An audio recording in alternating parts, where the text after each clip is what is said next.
Well, a lot of people say they will never pay off their house. Drew Blease, our financial expert, joining us in studio today to talk about ways that we actually can pay off our homes. Drew, good morning to you. Good morning to you, Mark. Thanks so much for being here. Tell us, is it possible? It is possible. As a matter of fact, there's a couple of things that you can do to help yourself to pay off your mortgage at some point in the future. It's not going to happen overnight, but one thing you can do is have a 15-year mortgage instead of a 30-year. You know, with a 15-year mortgage, you're going to pay less interest on the loan. Yes, your payment will be a little bit higher, but you will save literally tens of thousands of dollars in interest on that loan. And even if you sell your house after 5 or 6 or 7 years, you'll have so much more equity in that house, you'll have more to put down on the next house.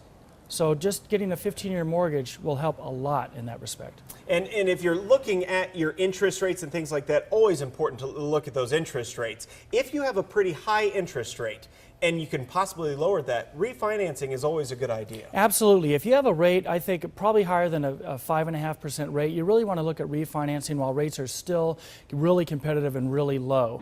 And when you're looking at refinancing, of course, look at refinancing into a 15-year instead of a 30.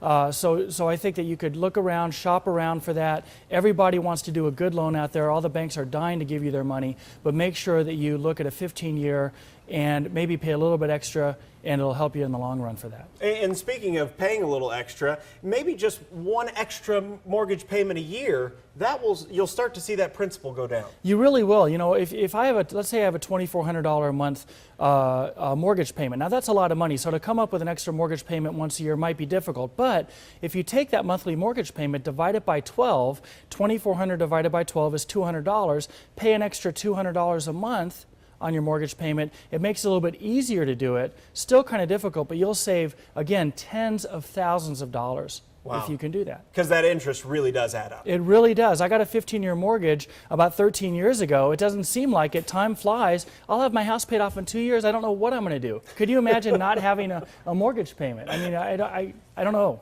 I have a feeling my wife would do a lot more shopping. Stimulate the economy. Drew, thank you so much for joining us. Hopefully this helps you in your search for a new home and possibly paying off your current home. We'll be right back.